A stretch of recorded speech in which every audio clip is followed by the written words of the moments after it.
मोहन बेटा, मैं तुम्हारे काका के घर जा रहा हूँ। क्यों पिताजी? और आप आजकल काका के घर पहुंच जा रहे हो? आपका मन मान रहा हो तो चले जाओ। लो, ये पैसे रख लो, काम आएंगे। पिताजी का मन भर आया। उन्हें आज अपने बेटे को दिए गए संस्कार लौटते नजर आ रहे थे।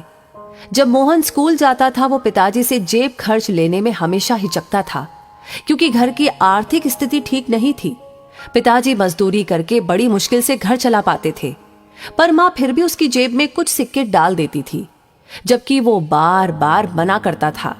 मोहन की पत्नी का स्वभाव भी उसके पिताजी की तरह कुछ खास नहीं था। वो रोज पिताजी की आदतों के बारे में कहा सुनी करती थी। उसे ये बड़ों से टोका टाकी पसंद नहीं थी। बच्चे भी दादा के कमरे में नहीं जाते। मोहन को भी देर से आने के कारण बात करने का समय नहीं मिलता। एक दिन पिताजी का पीछा किया। आखिर पिताजी को काका के घर जाने की इतनी जल्दी क्यों रहती है? वो ये देखकर हैरान रह गया कि पिताजी तो काका के घर जाते ही नहीं हैं। वो तो स्टेशन पर एकांत में शून्य मनस्क एक पेड़ के सहारे घंटों बैठे रहते थे। तभी पास खड़े एक बुजुर्ग जो कि ये सब देख रहे थे, उन्होंने कहा, बेटा क्या देख रहे हो?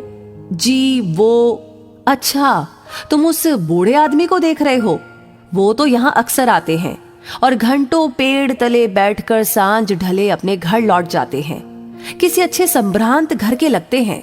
बेटा ऐसे एक नहीं अनेकों बुजुर्ग माए बुजुर्ग पिता तुम्हें यहाँ पर आसपास मिल जाएंगे। जी मगर क्यों? बेटा जब घर में बड़े बुजुर्गों को प्यार नहीं मिलता, उन्हें बहुत अकेलापन महसूस होता है, तो वे यहाँ वहां बैठकर अपना समय काटा करते हैं। वैसे क्या तुम्हें पता है, बुढ़ापे में इंसान का मन बिल्कुल बच्चे जैसा हो जाता है। उस समय उन्हें अधिक प्यार और सम्मान की जरूरत पड़ती है, पर परिवार के सदस्य इस बात को समझ नहीं पाते। वो यही समझते हैं कि इन्होंने अपनी जिंदगी जी ली है, फिर उन्हें अकेला छोड़ देते हैं। कहीं साथ ले जाने से कतराते हैं। बात करना तो दूर, अक्सर उनकी राय भी उन्हें कड़वी लगती है, जबकि वही बुजुर्ग अपने बच्चों को अपने अनुभवों से आने वाले संकटों और परेशानियों से बचाने के लिए सटीक सलाह देते हैं। घर लौटकर मोहन ने किसी से कुछ नहीं कहा। जब पिताजी लौटे, मोहन घर के सभी सदस्यों को देखता रहा। किसी को भी पिताजी की चिंता नहीं थी। पिताजी से कोई बात नहीं करता, कोई हंसता खेलता नहीं था, जैसे पिताजी का घर में कोई अस्तित्व ही नहीं था। ऐसे परिवार में पत्नी बच्चे सभी पिताजी को इग्नोर करते हुए दिखे। सबको रास्ता दिखाने के लिए आखिर मोहन ने भी अपनी पत्नी और बच्चों से बात करना बंद कर दिया। वो काम पर जाता और वापस आता, किसी से कोई बातचीत नहीं। बच्चे और पत्नी बोलने की कोशिश भी करते तो वो भी इग्नोर करके काम में डूबे रहने का नाटक करता। 3 दिन में सभी परेशान हो उठे। पत्नी बच्चे इस उदासी का कारण जानना चाहते थे। मोहन ने अपने परिवार को अपने पास बिठाया, उन्हें प्यार से समझाया कि मैंने तुमसे 4 दिन बात नहीं की तो तुम कितने परेशान हो गए। अब सोचो जरा, तुम पिताजी के साथ ऐसा व्यवहार करके उन्हें कितना दुख दे रहे हो। मेरे पिताजी मुझे जान से प्यारे हैं, जैसे तुम्हारी माँ।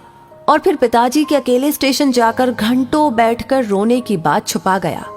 सभी को अपने बुरे व्यवहार का खेद था। उस दिन जैसे ही पिताजी शाम को घर लौटे तो तीनों बच्चे उनसे चिपट गए। दादाजी, आज हम आपके पास बैठेंगे, कोई किस्सा कहानी सुनाओ ना। पिताजी की आंखें भीग आई। वो बच्चों से लिपटकर उन्हें प्यार करने लगे। और फिर जो किस्से कहानियों का दौर शुरू हुआ वो तो घंटों चला। इस बीच मोहन की पत्नी उनके लिए फल तो कभी चाय नमकीन लेकर आती। पिताजी बच्चे और मोहन के साथ स्वयं भी खाते और बच्चों को भी खिलाते।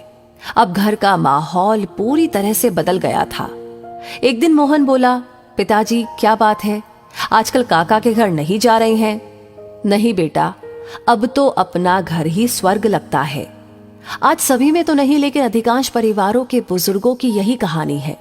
बहुधा आसपास के बगीचों में, बस अड्डे पर, नजदीकी रेलवे स्टेशन पर परिवार से तिरस्कृत भरे पूरे परिवार में एकाकी जीवन बिताते हुए ऐसे कई सारे बुजुर्ग देखने को मिल जाएंगे। आप भी कभी न कभी अवश्य बूढ़े होंगे, आज नहीं तो कुछ वर्षों के बाद। जीवन का सबसे बड़ा संकट है बुढ़ापा। घर के बुजुर्ग ऐसे बूढ़े वृक्ष है जो बेशक फल न देते हो, पर छांव तो देते ही हैं। अपना बुढ़ापा खुशहाल बनाने के लिए बुजुर्गों को अकेलापन महसूस न होने दीजिए।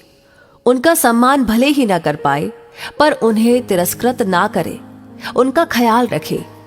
और इसी के साथ इस कहानी के बारे में आप क्या कहेंगे, आपकी क्या राय है, हमें जरूर बताएं। साथ ही साथ ये वीडियो अगर आपको पसंद आया है तो इसे लाइक करने के साथ साथ शेयर करना बिल्कुल ना भूलें। आपका हर एक लाइक, हर एक कमेंट, आपकी राय हमारे लिए बहुत इंपॉर्टेंट है अगली कहानियों पर, आने वाली कहानियों पर काम करने के लिए। तो आपका ये प्यार हमारे साथ यूं ही बनाए रखिए।